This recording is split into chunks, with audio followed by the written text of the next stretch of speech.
Hello and welcome to this bite-sized Bible study.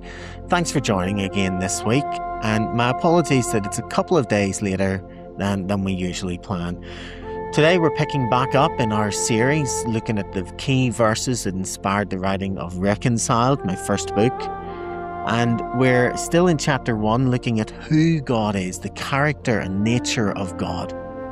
Today I want to focus on God's omnipresence, that is his everywhere presence, the fact that God exists in all places at all times and is not diluted in that. And our verse that we're turning to is found in the book of Psalms. It's Psalm 139. I want to read verses 7 and 8. It reads as follows: "Where shall I go from your spirit? Or where shall I flee from your presence? If I ascend to heaven, you are there. If I make my bed in Sheol, you are there."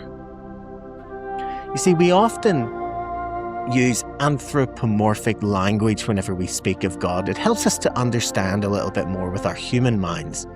We talk about God's face or God's hands, but of course we know that God is actually a spirit.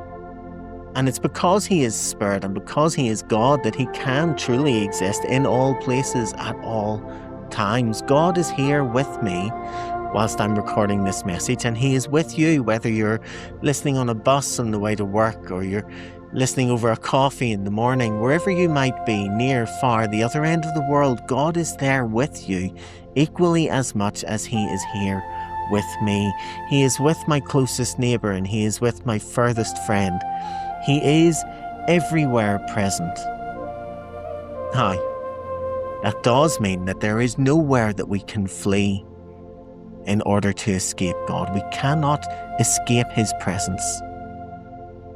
It's a terrifying thought as well, because there are many times whenever we would prefer to run to the darkness in order to hide from his light.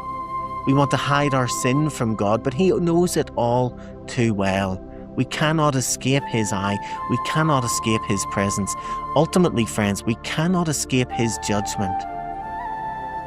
But for the saving work of Christ, we cannot escape his judgment. Yes, if we accept the offer of salvation from Jesus, we will be forgiven. But otherwise, an eternity in hell awaits.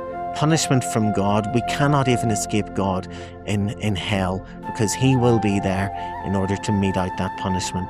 Friends, I pray that you would know salvation and forgiveness in Jesus Christ.